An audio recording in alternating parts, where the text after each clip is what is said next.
Bien, buenas tardes primero a todos. A agradecer la organización del evento, de poder transmitirles algo de la investigación que estamos realizando todavía. En realidad es de un grupo de profesores y estudiantes de esta universidad.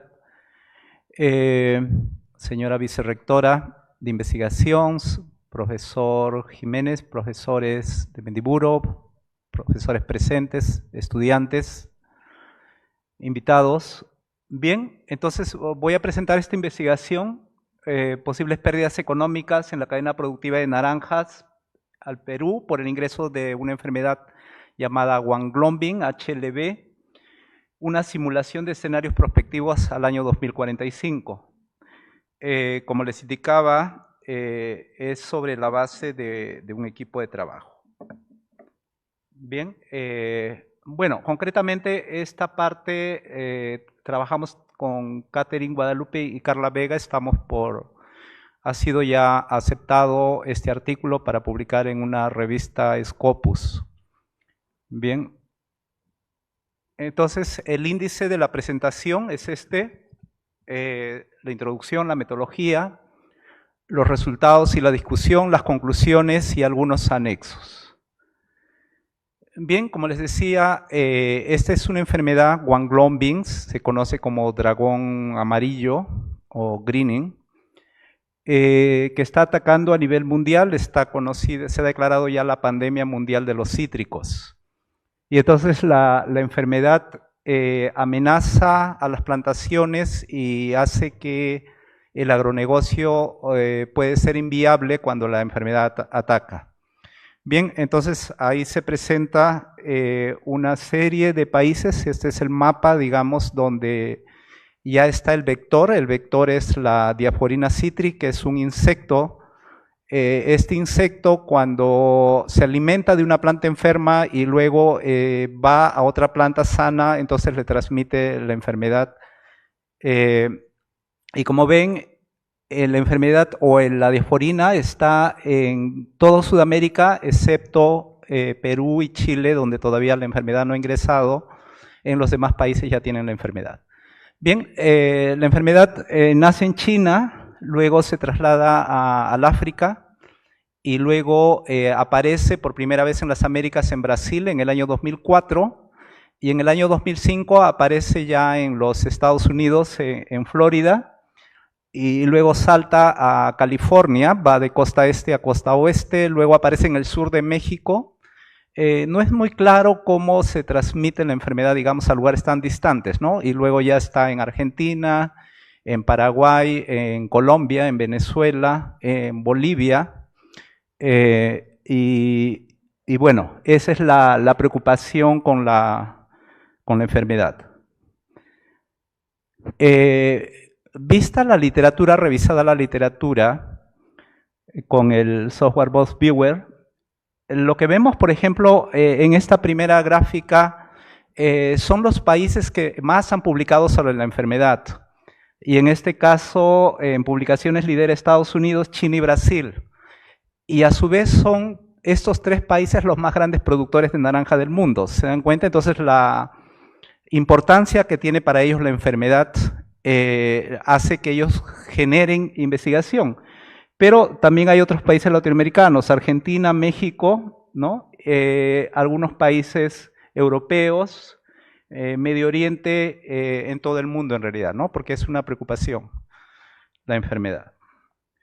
Y si vemos por el lado de los títulos, haciendo una investigación, ¿qué están publicando sobre esto? Y vemos ahí, ¿no? Citrus, el Wanglonbing y los temas relacionados a la enfermedad.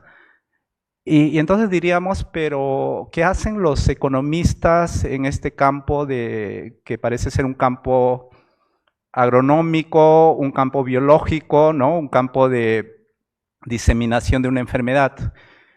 Bien, como nosotros hemos padecido el COVID hasta hace poco y todavía estamos en una etapa post-pandemia, sabemos que una enfermedad mundial tiene impactos económicos y eso es lo que queremos ver y es allí donde participamos los economistas.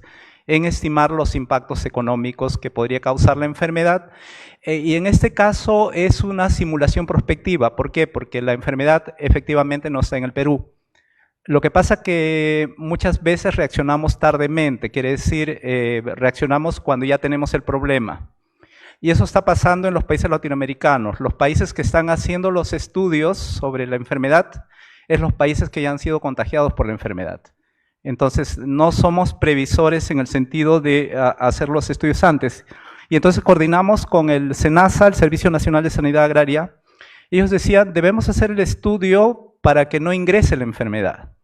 Bien, y este estudio ha sido solicitada por ProCitrus, la Asociación de Productores de Cítricos del Perú, y ha sido también involucrado el ICA, el Instituto Interamericano de Cooperación para la Agricultura, porque como les decía, es un problema, es una pandemia mundial.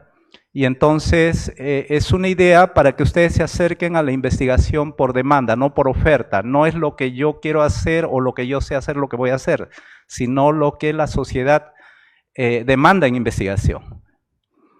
Bien, entonces, por ejemplo, en la literatura, en Florida nos dice que sin HLB la producción habría subido en 20%, pero con HLB habría disminuido en 19%. En el caso de California, ¿no? Sobre algunas fuentes, la producción está disminuyendo en 30%.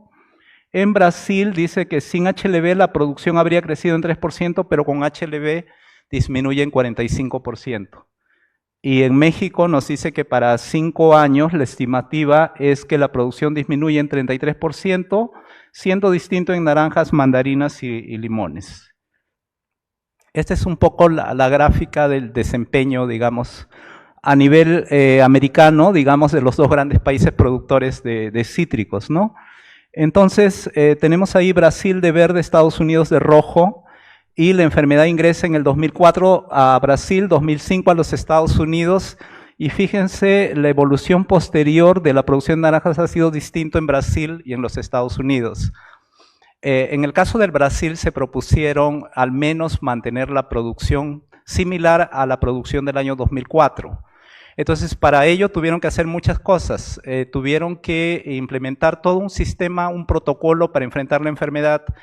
Los productores grandes tuvieron que asumir el costo de los productores pequeños, dándoles apoyo técnico y sanitario, porque si los productores grandes se protegen y los pequeños no se protegen, entonces la enfermedad está allí. En algunos casos han tenido que delocalizar la producción, han tenido que ir a otros estados a producir, a otros estados donde no había la enfermedad, ¿no?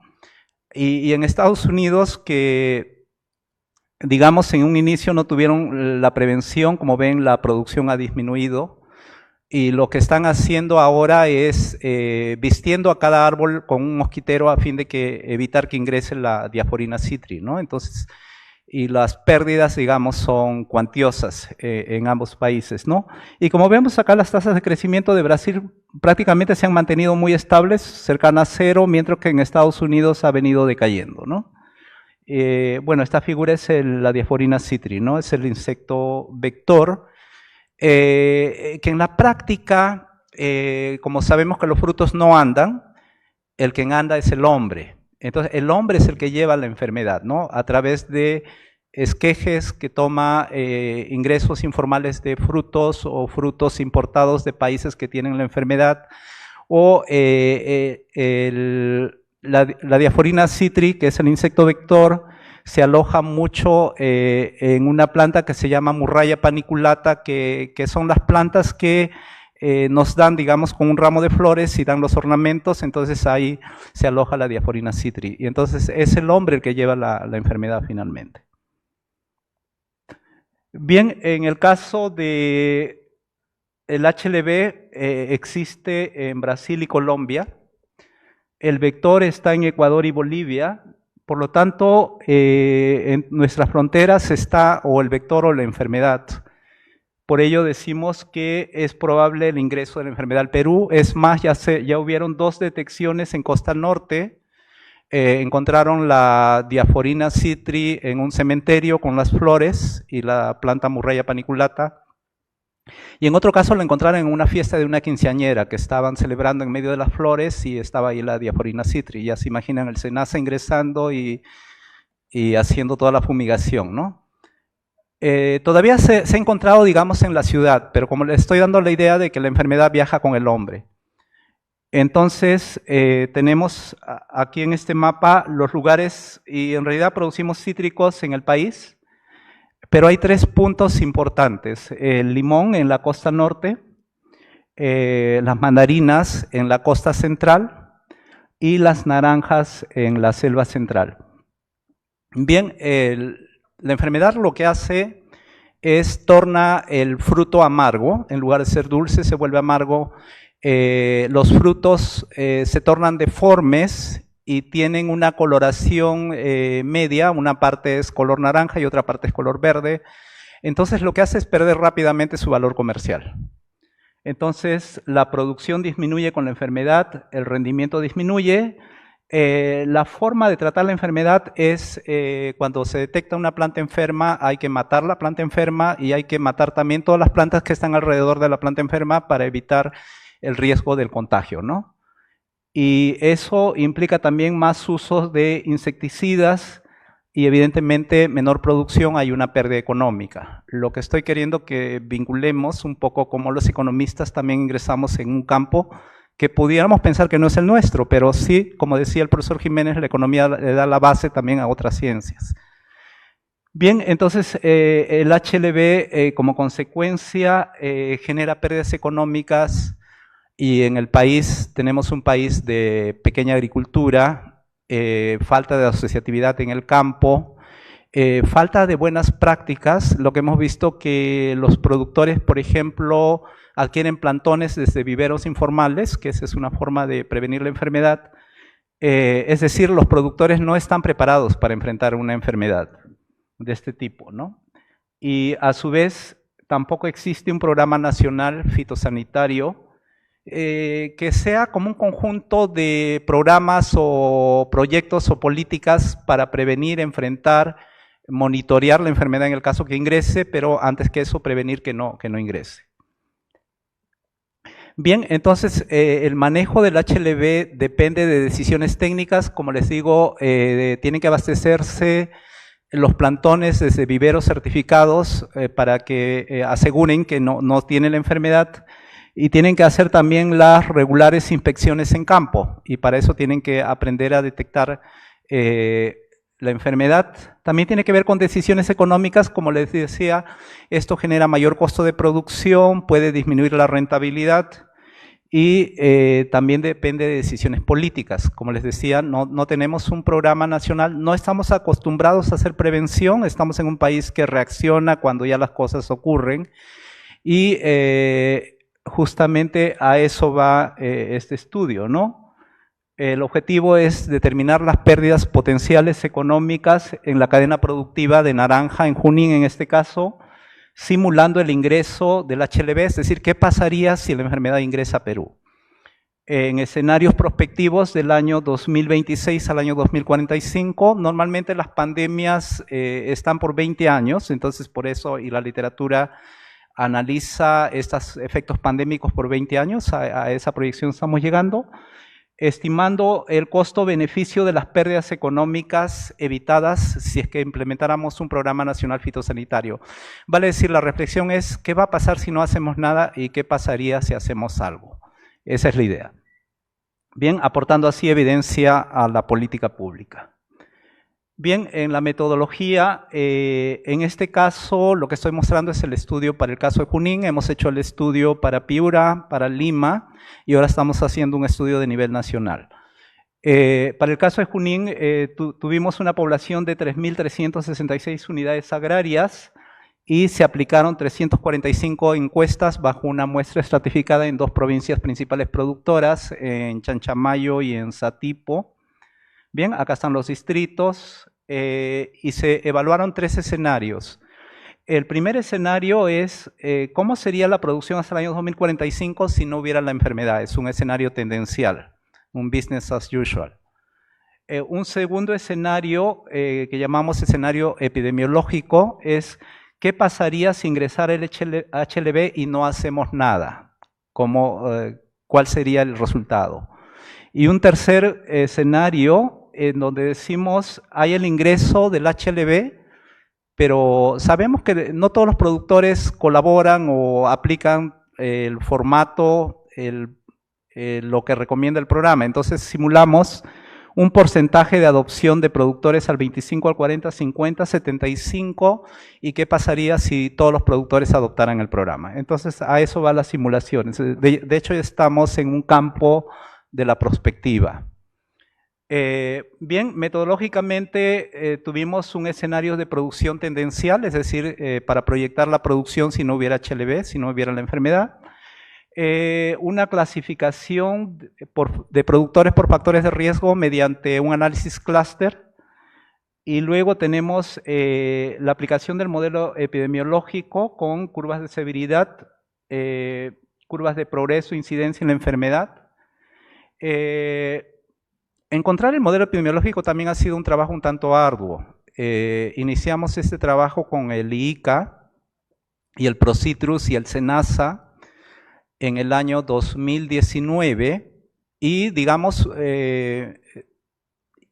tuvimos un primer resultado, pero sin un modelo epidemiológico consistente. El epidemiólogo finalmente renunció al proyecto porque no pudo enfrentar el reto de hacer el modelo epidemiológico. Y es un modelo un tanto complicado, pero al final terminamos entendiendo que es un modelo matemático. Bien, y claro, por eso el epidemiólogo no lo pudo enfrentar. Nos ayudó un profesor de estadística también, y él fue bastante inteligente porque nos indicó de que habían modelos epidemiológicos que estaban en internet y que los investigadores lo ponían en R las ecuaciones, entonces que él podría simularlo a partir de eso.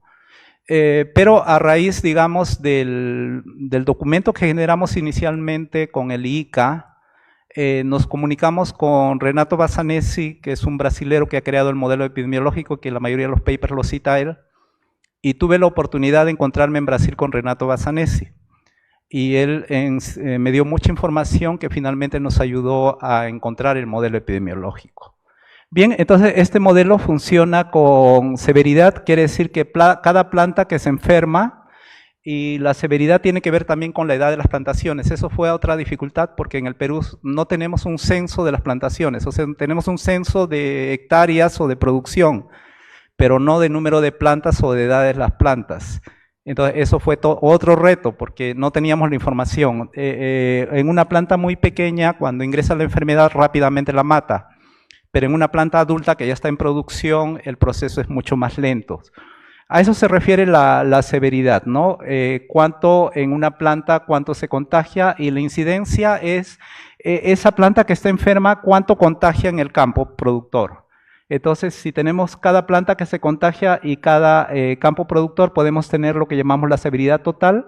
En un campo de cultivo, dependiendo de la edad, dependiendo del número de plantaciones y dependiendo del grado de infestación y del tiempo en que fue infestada, va a tener implicancias sobre los rendimientos de la producción con la enfermedad, ¿no? Y a partir de ahí tuvimos que tener datos del número de árboles para los cuales, como les decía, tuvimos que encuestar en campo. Y fue más complejo porque justo cuando íbamos a encuestar llegó el COVID, y ustedes saben que hubo todo este proceso de aislamiento y eso perjudicó. También el tema es que no teníamos el fondo para hacer el trabajo de campo. Entonces tuvimos un apoyo para este estudio concretamente del Vicerrectorado de Investigación a través de una tesis, y para los casos de Piura y de Lima para hacer las encuestas del propio ProCitrus. Y bien, a partir de eso se genera, dependiendo del número de árboles, de la superficie cosechada y de los rendimientos, según cada escenario de epidemiológico, de adopción total o de adopción parcial, se va encontrando la producción por hectárea. Más o menos es el proceso que se ha seguido.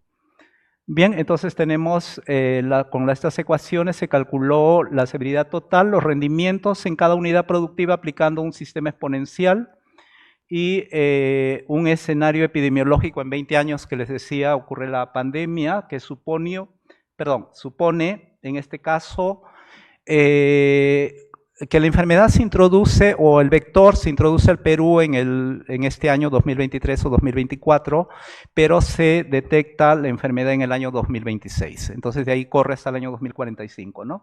Y en el primer caso no hay un programa nacional fitosanitario, que es la situación actual, bien, y se proyectan los impactos al año 2045. Para esto se consultó a los expertos, tanto del ProCitrus, expertos que trabajan en campo, y también de la UNAL, que trabajan en los IRDs.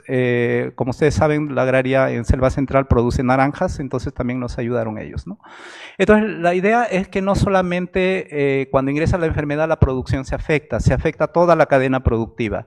Se afecta no solamente a los productores, inclusive los abastecedores de los productores, el transportista rural, el acopio, la transformación, el empaque, la carga, el transporte que viene a Lima, la carga para exportación, el comerciante, el mayorista, el proceso exportador, la transformadora, todos se afectan. Entonces, en este nivel es que calculamos los impactos.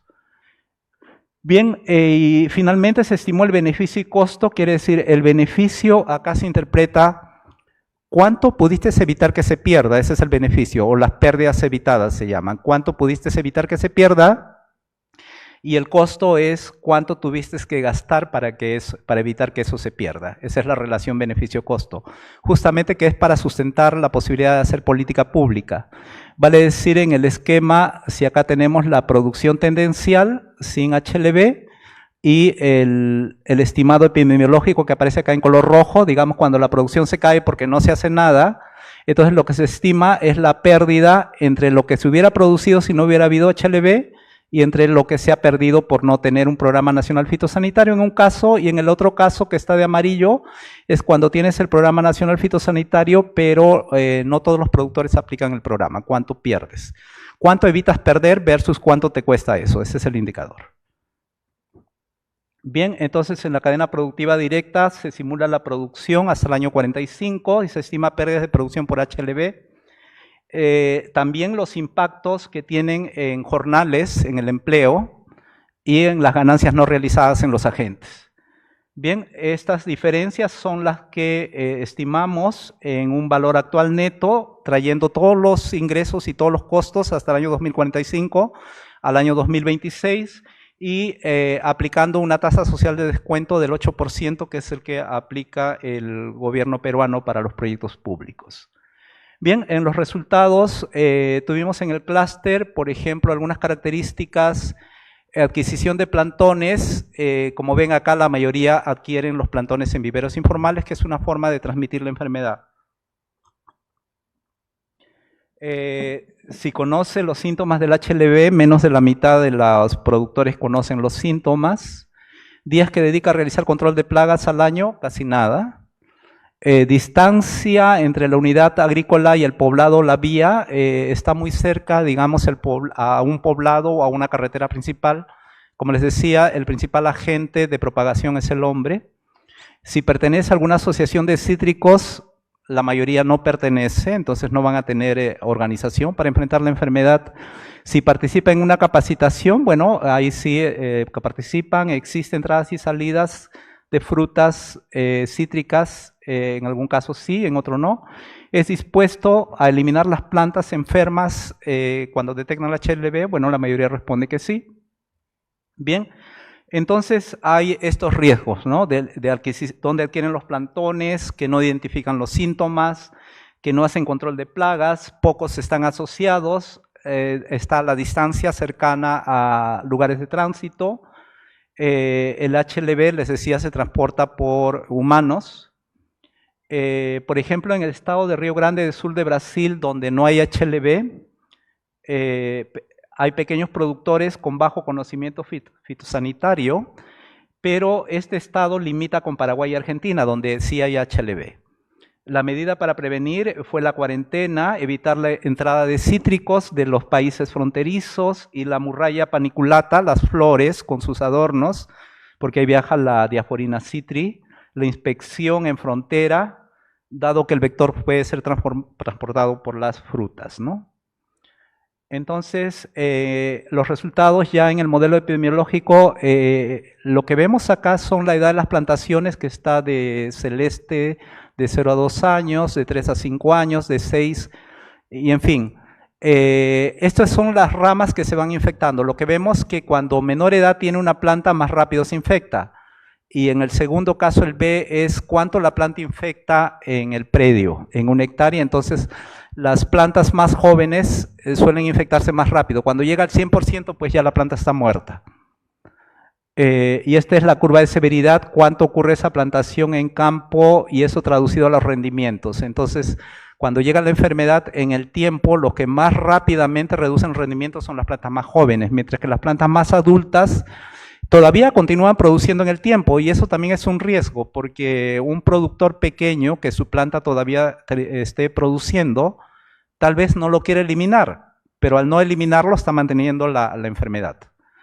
Bien, entonces eso es más o menos los resultados del modelo epidemiológico, y con ello construimos justamente la prospectiva, ¿no? Entonces, como les decía, hay un escenario tendencial que está de azul, vale decir lo que se produciría si es que no hubiera la enfermedad, y un escenario epidemiológico que hay una caída enorme, digamos, de la producción con la enfermedad. Al año 2045 llegaríamos a producir solo el 20% de lo que hubiéramos producido si no tuviéramos la enfermedad. Y luego tenemos, ¿qué pasaría si todos adoptaran el programa fitosanitario? Entonces, al año 2045 solo perderíamos el 4% de la enfermedad, pero evidentemente esa adopción total significa costos al gobierno que tiene que implementar un programa, costos a los productores que tienen que eliminar sus plantas, tienen que aplicar más insecticidas y eso, ¿no? Entonces, lo que medimos es esa distancia, ¿no?, que aparece ahí de rojo, y esas son las pérdidas económicas que ocurrirían. Esas son pérdidas en producción, pero les hablaba de toda la cadena, pérdidas en los jornales, en ganancias no realizadas. Bien, Vera Villagrán nos dice que la producción de lima en México y para Miranda la producción de naranjas en Brasil, con HLB, con la enfermedad, la producción se reduce significativamente, si no se implementa un programa fitosanitario para reducir la propagación del HLB y mitigar pérdidas de producción. Vale decir, estos estudios lo hicieron en estos países, pero como les decía inicialmente, lo hicieron cuando ya la enfermedad ingresó. En este caso, nosotros no tenemos datos de campo, tomamos datos de Brasil para la naranja y mandarinas y datos de México para el limón. En nuestro caso, limón sutil, limón mexicano, son datos de campo. Claro, el SENASA nos dijo claramente que no iba a hacer ningún experimento en Perú, porque eso sería peligroso, ¿no? Si no podemos controlar el experimento, ya estaríamos trayendo la enfermedad. Entonces, y luego hicimos los otros escenarios, ¿no? ¿Qué pasa cuando parcialmente un grupo de productores adopta? Y lo que vemos es que mientras más productores adoptan, la pérdida es menor, ¿no? En el escenario tendencial, la producción se incrementaría a tasas del 2% anual. En el escenario epidemiológico, el peor escenario, la producción disminuiría en menos 6% anual.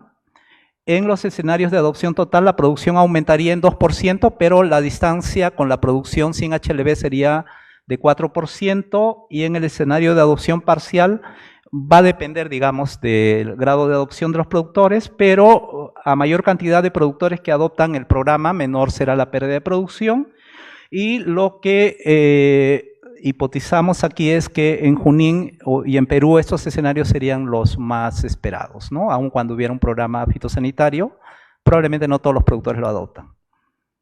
Entonces, tuvimos que estimar ya en términos económicos, por ejemplo, en la cadena directa, si producimos 10 toneladas, bien, va al lugar de acopio, los transportistas transportan 10 toneladas, el acopiador acopia 10 toneladas, esto por las implicancias que tienen los jornales y en las ganancias.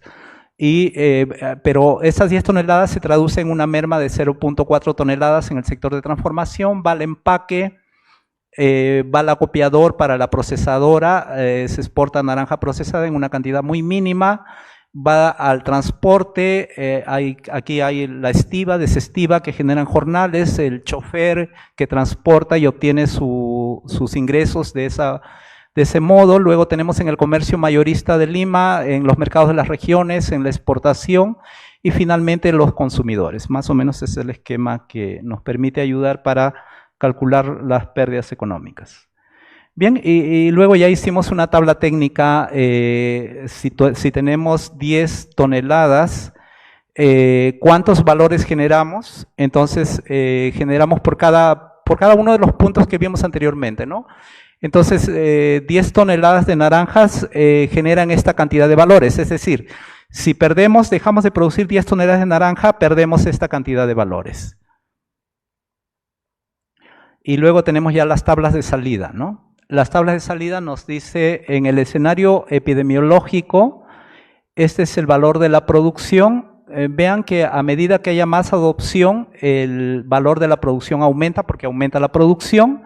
Y luego las pérdidas por producción, la reducción del empleo y las pérdidas totales, ¿no? En el escenario epidemiológico se pierde 1.365.000 soles, mientras que cuando hayan 25% de productores adoptantes, se pierde 1.087.000 soles. La diferencia entre la pérdida del escenario epidemiológico y las pérdidas por el 25% de adopción son 277.000 soles. Estas son las pérdidas evitadas. A medida que más adopten, evitamos perder más. Ahora, pero estas pérdidas evitadas tienen costos, no son gratuitas. Bien, ¿cuánto invierte el gobierno para evitar estas pérdidas? Y acá están los valores. El gobierno invierte 25.000 a 32.000. ¿Cuánto invierte el Procitrus, la Asociación de Productores? La Asociación de Productores lo que hace es el sistema de comunicación.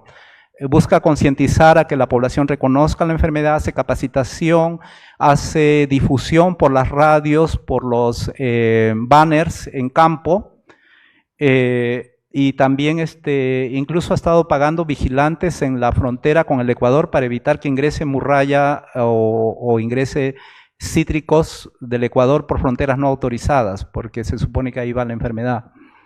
Bien, entonces sumamos los costos, y los productores son los costos adicionales que tienen para enfrentar la enfermedad, ¿no? Sea porque tienen que eliminar el plantón, tienen que volver a replantarlo, tienen que aplicar más insumos químicos.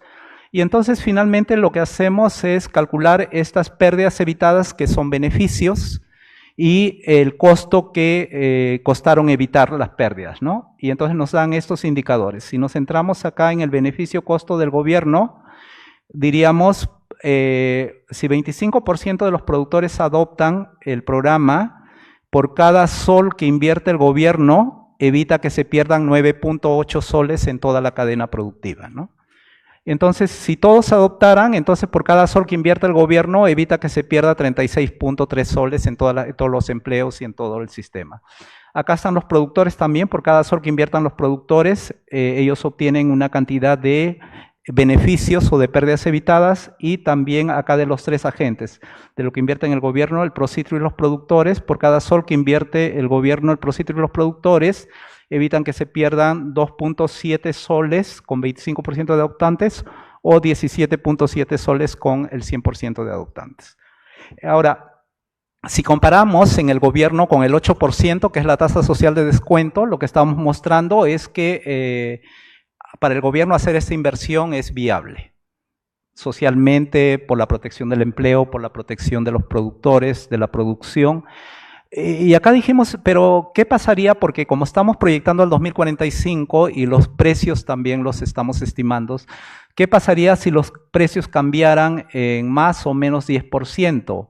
¿O qué pasaría si también los costos de producción cambiaran en más o menos 10%? ¿No? Entonces, lo que vemos para el lado del gobierno es que aún en esas condiciones es viable al gobierno hacer la inversión. Bien, entonces hay a mayor aceptación de los productores de las directrices para el control de la enfermedad, las pérdidas serían menores y los ratios beneficio-costos más altos, que permitiría mayor éxito en la prevención, manejo y control de la enfermedad. Cuando menores pérdidas de producción, ingresos y empleos y la actividad en general es lo que causa la enfermedad, y con las variaciones de precios todavía sigue siendo viable la inversión del gobierno. Ahora también esto fue otra situación que nos trasladó el Procitrus. En caso que ingresara la enfermedad, nos dice, en el 2026 tal vez al 2028 ya los inversionistas no van a querer invertir en seguir cultivando y la producción no va a crecer. Y más bien, ¿por qué no simulamos una política que a partir del año 2028, así como hizo Brasil, mantengamos estable la producción? Y también hicimos esa simulación, ¿no? Y el proceso es similar, acá están los indicadores, también en ese caso los indicadores son positivos desde el punto de vista de la óptica del gobierno.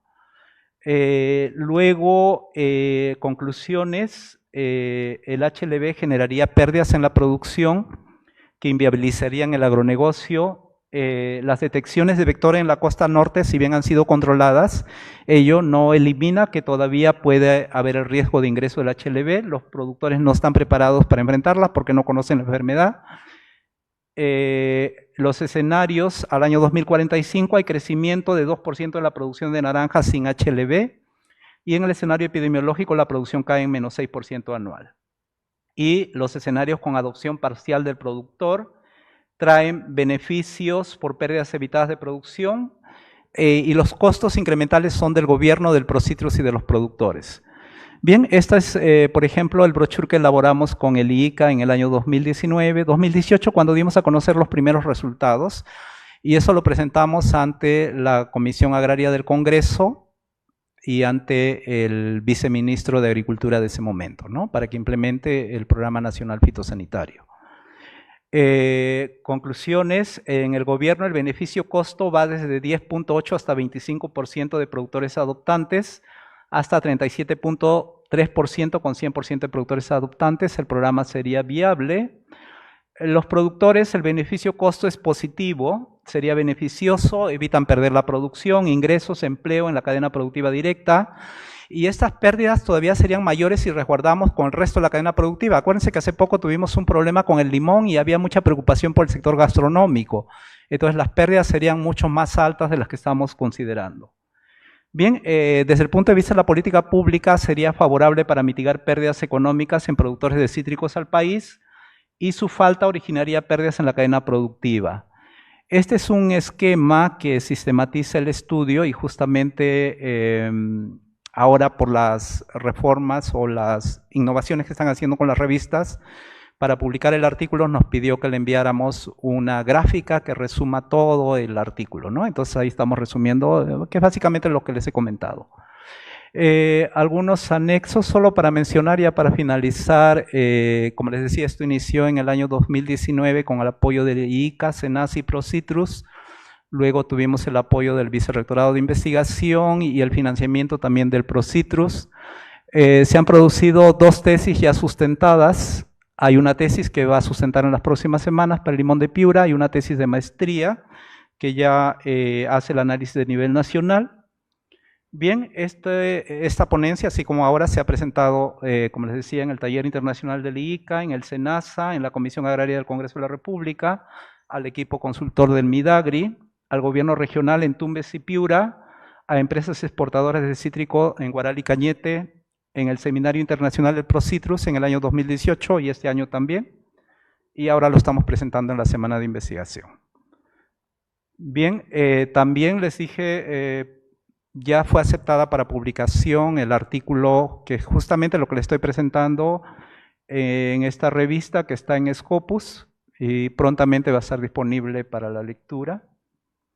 Bien, algunos agradecimientos, un poco lo que le quería transmitir, un poco la experiencia de una investigación con todas las aristas. Bien, al IICA, que fue el que inició el estudio, me llamó para iniciar este estudio. Al Vicerrectorado de Investigación por la subvención que les comenté para el caso de la naranja, al Procitrus por el patrocinio del juicio de experto para el caso de las mandarinas y el limón, al SENASA, que también nos facilitó mucho el apoyo logístico y el juicio de expertos, a Renato Basanesi, que les comenté que compartió con nosotros el modelo epidemiológico, a los profesores Jaime Porras, Juan Carlos Rojas, Luis Jiménez, que tuvieron la gentileza de revisar y comentar el trabajo, y a los productores de Junín, en este caso, por responder a los cuestionarios sin los cuales no hubiera sido posible hacer este estudio. Bien, eso es lo que le quería transmitir. Muchas gracias.